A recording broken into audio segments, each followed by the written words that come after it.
सहनाववतु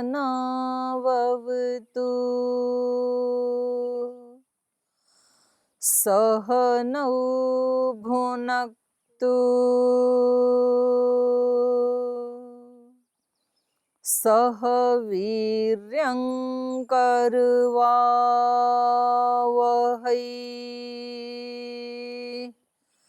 तेजस्विनावधीतमस्तु मा विद्विषावहै ॐ शान्ति शान्ति शान्तिः।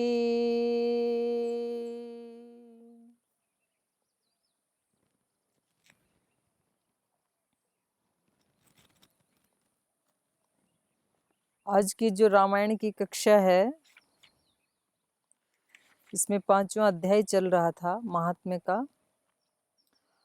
और आज की कक्षा में एक विशेष बात ये है कि हम यहाँ हिमालय में भी जो अपना मुल्ला गांव देव प्रयाग पतंजलि गुरुकुलम है, उस गुरुकुलम से भी हम लगभग 10-15 किलोमीटर ऊपर चढ़ के पहाड़ के ऊपर और फिर पहाड़ से नीचे उतर करके इस तलहटी में यहाँ बैठे हुए। एकदम ये अरण्य स्थान है, चारों तरफ ही पहाड़ है यहाँ पर और छोटी सी ये बीच में जगह है। यहाँ कुछ यहाँ के जो आसपास जिनका गांव है, ये पहाड़ के लोग खेत में काम कर रहे हैं।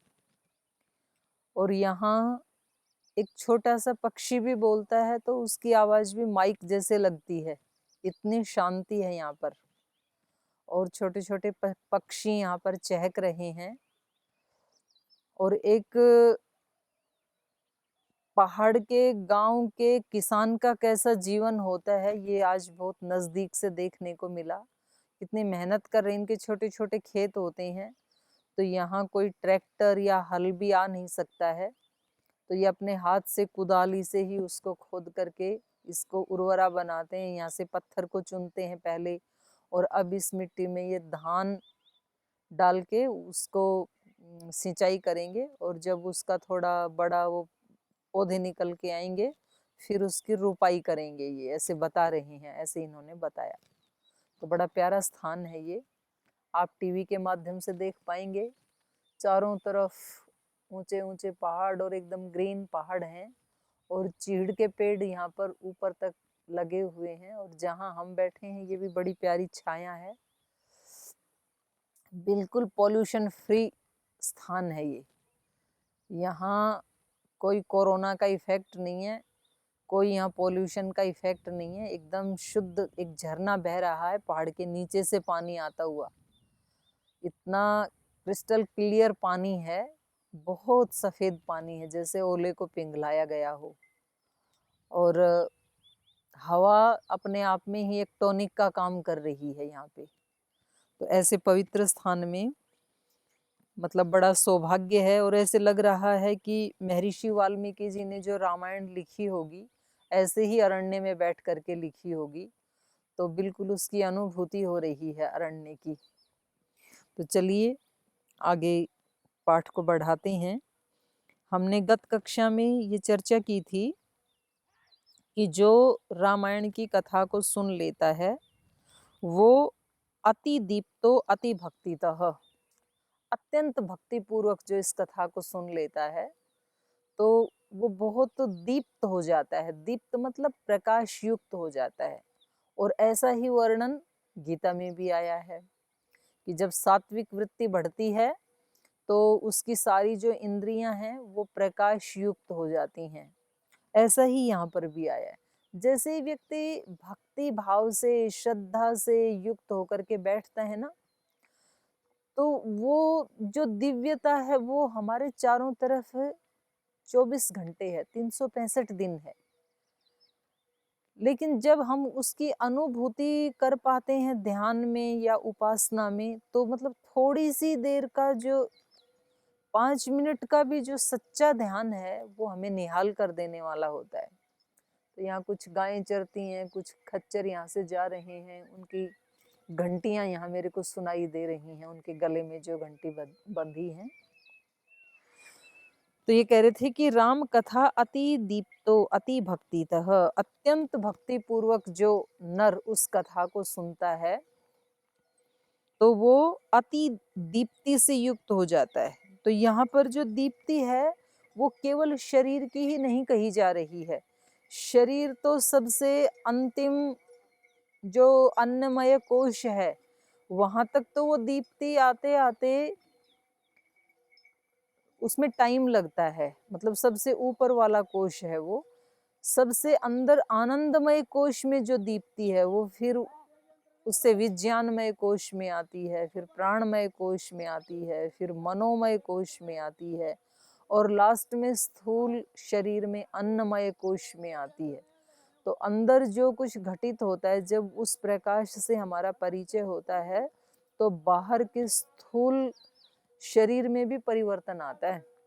बाहर के जो कोषाणु हैं, श्रद्धेय स्वामी जी महाराज तो रोज ही बताते हैं कि जो योग युक्त हो जाता है जब आत्मा, न तस्य रोगो न जरा न मृत्यु, तो उसको रोग भी नहीं आते हैं, स्थूल शरीर में भी रोग भी नहीं आते हैं, जरा नहीं आती है।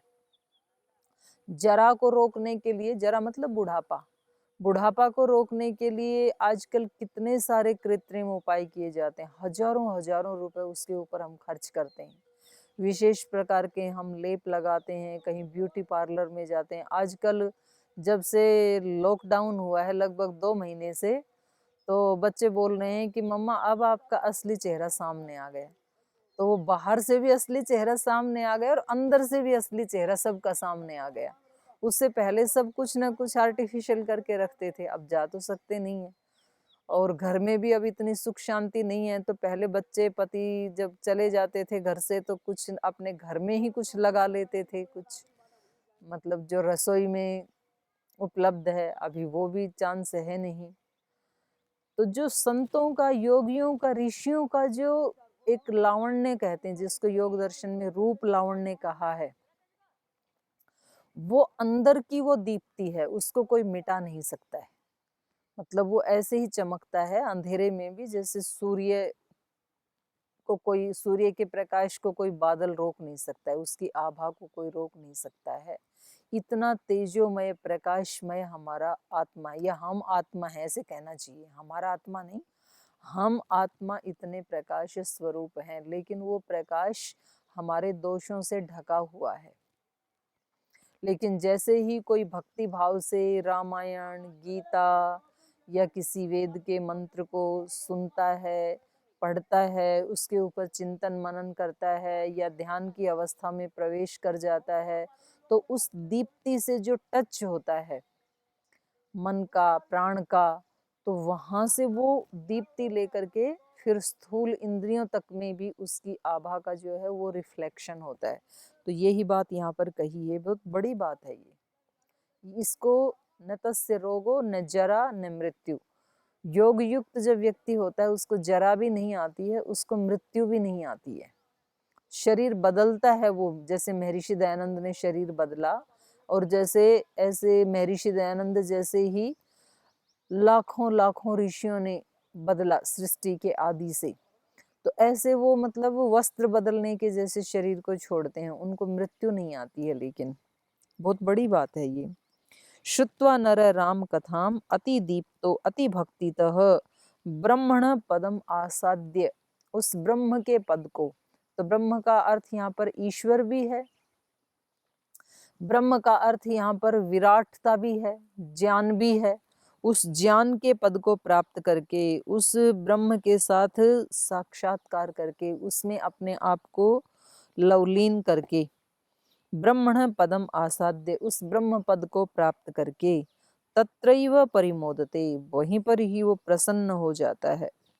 मुद हर्षे, परिमोदते मतलब सब तरफ से हर्षित हो जाता है, मतलब कहीं देखने से भी किसी अवस्था में कहीं तनाव का, कष्ट का, पीड़ा का लेश मात्र भी उस व्यक्ति में नहीं रह जाता है।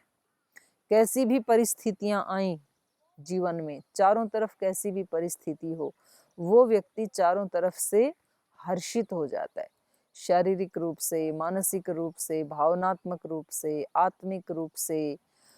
तो एक मतलब कल्पना की जा सकती है कि कितना सुंदर वो मतलब योगी का जीवन होता है। तस्मात् शृणुध्वं विप्रेन्द्र रामायण कथामृतम श्रोतॄणां च परम श्राव्यम। इसलिए हे विप्र श्रेष्ठो, रामायण कथा अमृतम शृणुष्व, रामायण की कथा को सुनो, कथा रूपी अमृत को आप सुनो। श्रोतॄणां च परम श्राव्यम, पवित्राणाम अनुत्तमम। कह रहे हैं श्रोतृणाम, जो सुनने वाले हैं, जो श्रोता हैं, उनमें परम श्राव्यम, सुनाने योग्य कोई काव्य है तो वो रामायण से बढ़कर के सुनाने योग्य कोई काव्य नहीं है, कोई पुस्तक नहीं है, कोई शास्त्र नहीं है। पवित्राणाम अनुत्तमम, और जो जिनको हम पवित्र कहते हैं उनमें जिससे उत्तम कोई नहीं है। पवित्र ग्रंथ हमारे, गीता हमारा पवित्र ग्रंथ है, रामायण हमारा पवित्र ग्रंथ है, वेद हमारा पवित्र मूल शास्त्र है हमारा, और जितने भी हमारे पवित्र शास्त्र हैं उन सब में रामायण अनुत्तमम, इससे उत्तम पवित्र कोई भी नहीं, माने सर्वोत्तम, सबसे उत्तम ग्रंथ है ये। क्या और क्या होता है इससे, तो और बता रहे हैं, दुःस्वप्ननाशनं धन्यं श्रोतव्यं च प्रयत्नतः, नरोऽत्र श्रद्धया युक्तः श्लोकं श्लोकार्धमेव च पठते मुच्यते सद्यो हि उपपातककोटिभिः, सतामेव प्रयोक्तव्यं गुह्याद् गुह्यतमं तु यत्। दुःस्वप्न नाशनम, दुःस्वप्न का नाश करने वाली है ये। स्वप्न दो प्रकार के हैं, एक तो सोते हुए स्वप्न लिए जाते हैं और एक जागते हुए लिए जाते हैं। सोते हुए जो लिए जाते हैं उनमें हमारी दिन में जो मन स्थिति रही है उसका रिफ्लेक्शन होता है, और जागते हुए जब व्यक्ति अजागरूक होता है, जागते हुए भी व्यक्ति जब सोए जैसा होता है, अलर्ट नहीं होता है, प्रमाद में होता है, तो वो वही काम करता है जो उसके लिए अहितकर हैं। माने इंद्रियों के जो सुख हैं उन विषयों के बारे में सोचेगा, उन विषयों में जो बाधा डालने वाले हैं उन व्यक्तियों को दूर हटाने के लिए सोचेगा, उन विषयों को उपलब्ध करवाने में जो सहायक हैं उनके प्रति राग की भावना बना करके सोचेगा। तो ये सारे जो सपना लेता है ना व्यक्ति, इसको दुःस्वप्न कहा है। जो अपनी आत्मा को उत्कर्ष की तरफ नहीं लेके जाते हैं जो सपने, व्यक्ति यही तो सपने लेता है कि मैं बड़ा हो जाऊंगा, मैं ये डिग्रियां ले लूंगा, ये डिग्री मेरे पास कैसे भी आ जाए, फिर इससे मुझे एक अच्छी सी नौकरी मिल जाएगी, फिर उसमें जो मेरे को पैसे मिलेंगे उस धन से मैं एक अच्छा सा बंगला बनाऊंगा, फिर किसी अच्छे से घर में मेरी शादी होगी, फिर अच्छे से बच्चे होंगे, फिर मेरे को सुख मिलेगा। ये जो स्वप्न है ये वास्तव में, अगर ये सारे क्या है, ये इंद्रियों के या विषयों के सुख के लिए तो कल्पना की जा रही है।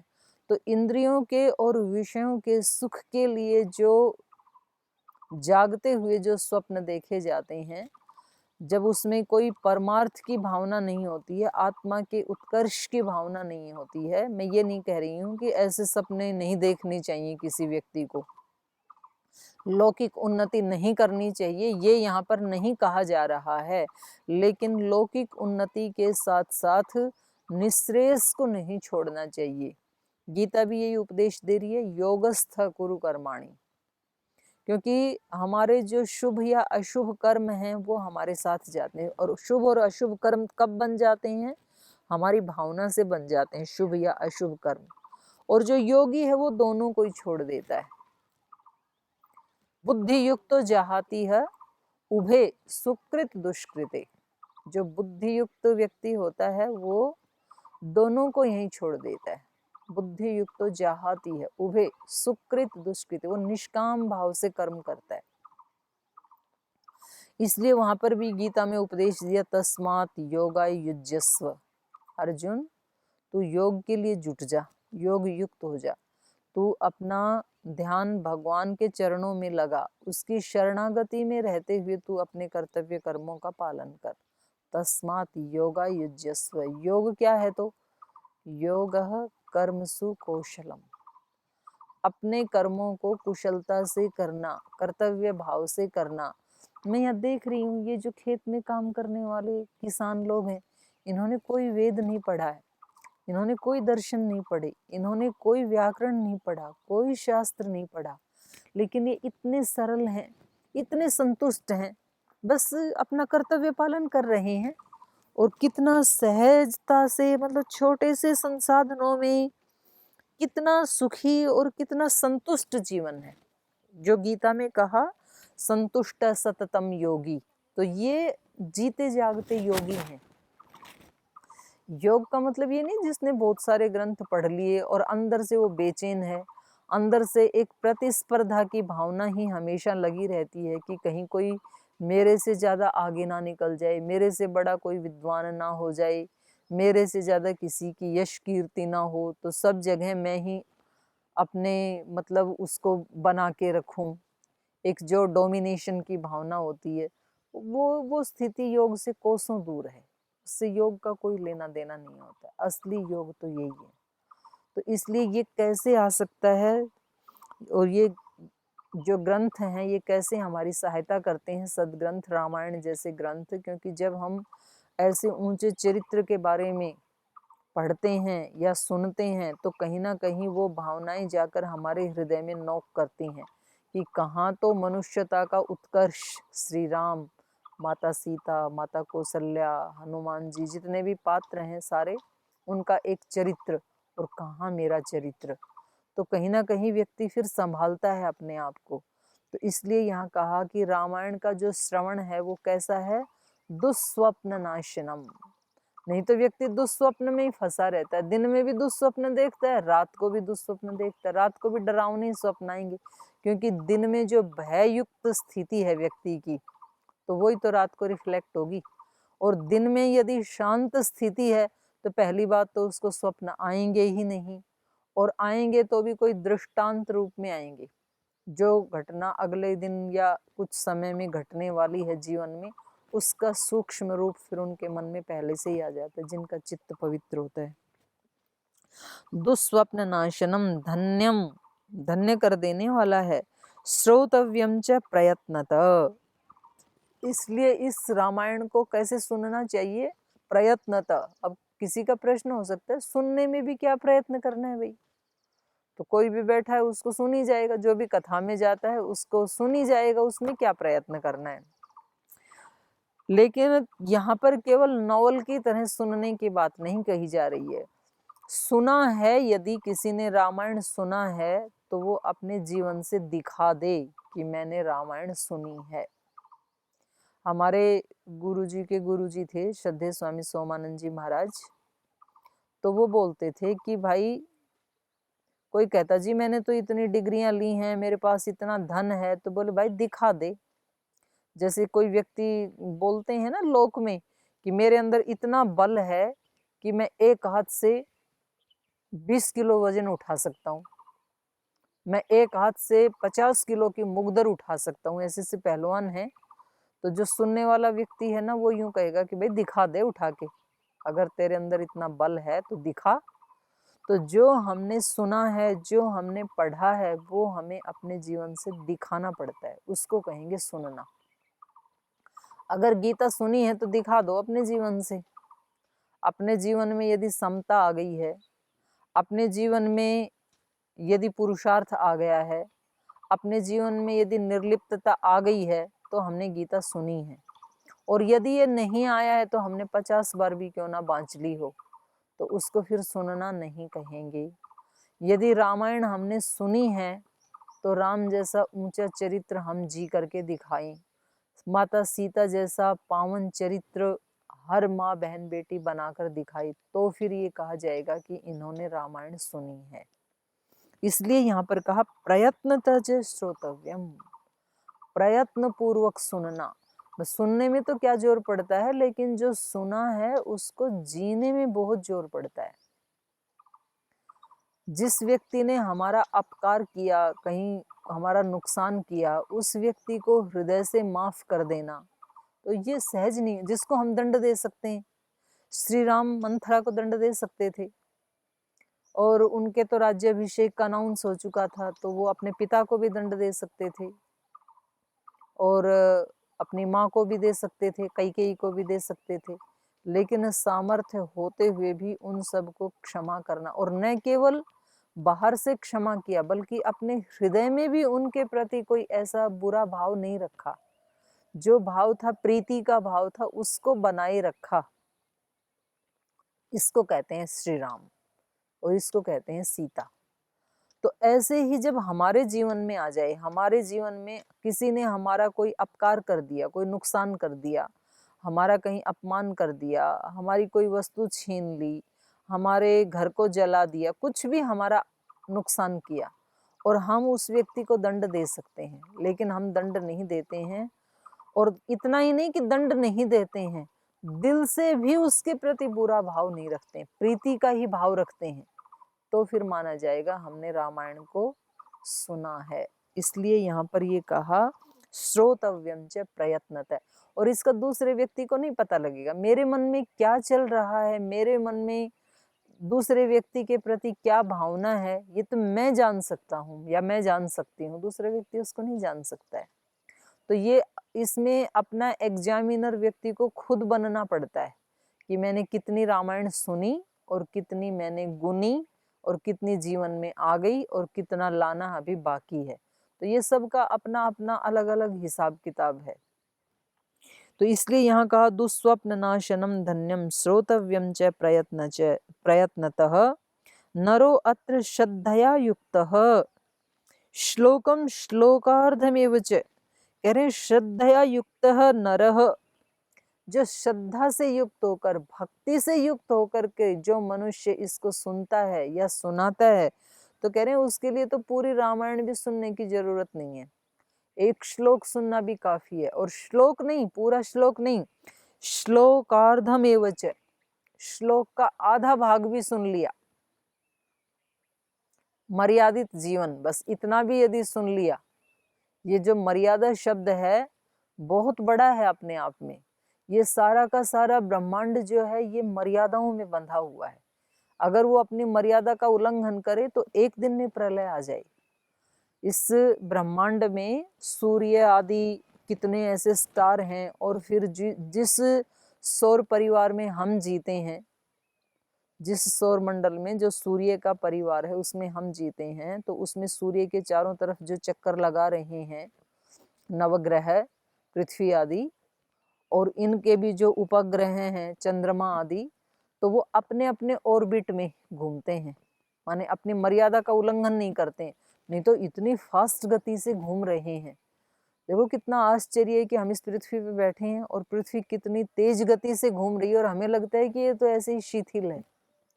क्योंकि जब गति बहुत ज्यादा बढ़ जाती है, अति तीव्र हो जाती है, माने पराकाष्ठा को पहुंच जाती है, तो फिर ऐसे लगता है कि जैसे घूम ही नहीं रही। जब हमारा कर्म, हमारा पुरुषार्थ पराकाष्ठा को पहुंच जाता है, तब व्यक्ति निष्काम हो जाता है। करते हुए भी उसको लगता है कि मैं कुछ कर ही नहीं रहा, हो रहा है बस। जैसे पंखा घूमता है ना, हमारा फैन घूमता है, तो उसकी पंखुड़ियां दिखनी बंद हो जाती हैं। धीरे धीरे घूमता है तो पंखुड़ियां दिखती हैं, तब पंखुड़ियां अहंकार कर सकती हैं कि हम घूम रहे हैं। पर जब गति की पराकाष्ठा हो जाती है तो वहां केवल एक चक्र सा दिखाई देता है, पंखुड़ी गायब हो जाती हैं। जो घूमने वाली थी वास्तव में उनका स्वरूप दिखना बंद हो जाता है। तो जब अच्छाई की पराकाष्ठा हो जाती है तो फिर व्यक्ति को लगता है कि मैं कुछ नहीं कर रहा हूँ, ये मेरे माध्यम से कोई दूसरी शक्ति कर रही है, मेरी क्या औकात थी। तो वो कर्म करते हुए भी अकर्म की स्थिति में स्थित हो जाता है।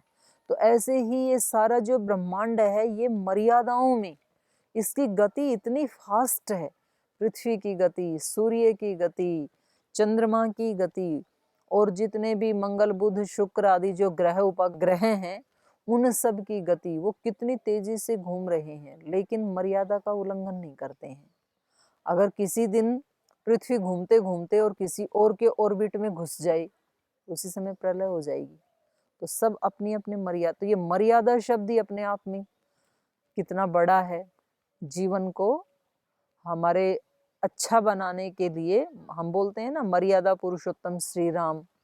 और कभी कभी हम कहते हैं चाहे वो भूलवश या अच्छाई के वश ही किया गया हो, सीता माता से केवल एक कदम उठाया गया था, लक्ष्मण रेखा जो खींची थी उसके, वो उसने किया तो अच्छाई के लिए था कि कोई साधु यदि मेरे यहाँ से निराश होके चला जाएगा तो ये गृहस्थ धर्म नहीं है, मेरे पति नहीं है, तो मैं इसको आपद धर्म मान करके इस मर्यादा का उल्लंघन कर रही हूँ। लेकिन वो कितना महंगा पड़ा।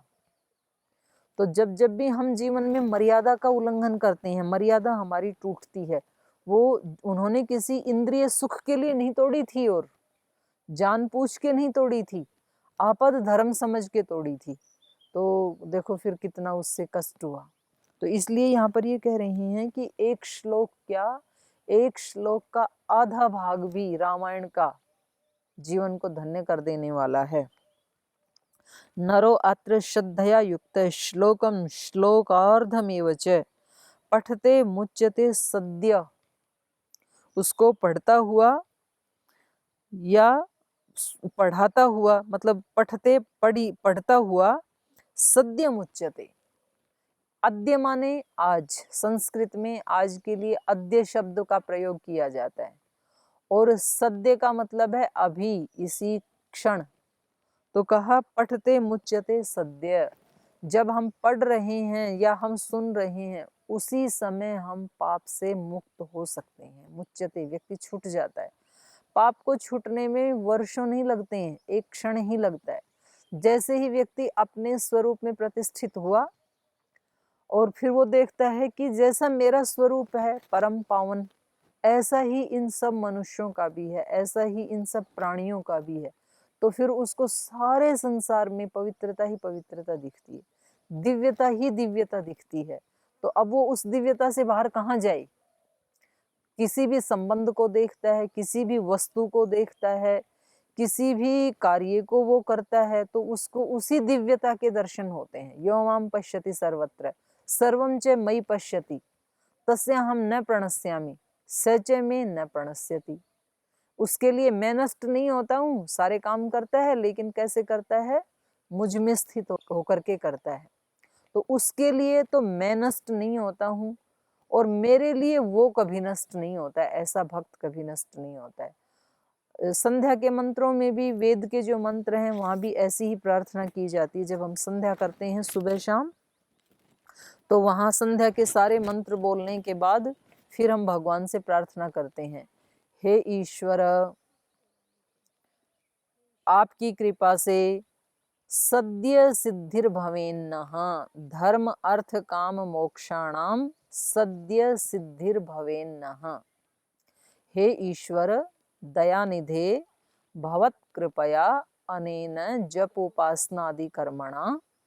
हे ईश्वर भवत कृपया, आपकी कृपा से, अनेन जप उपासनादि कर्मणा, ये जो हमने जप उपासनादि कर्म किया है, इस कर्म से, इस कर्म के द्वारा धर्म अर्थ काम मोक्षाणाम, धर्म अर्थ काम और मोक्ष की सद्य सिद्धि भवेत।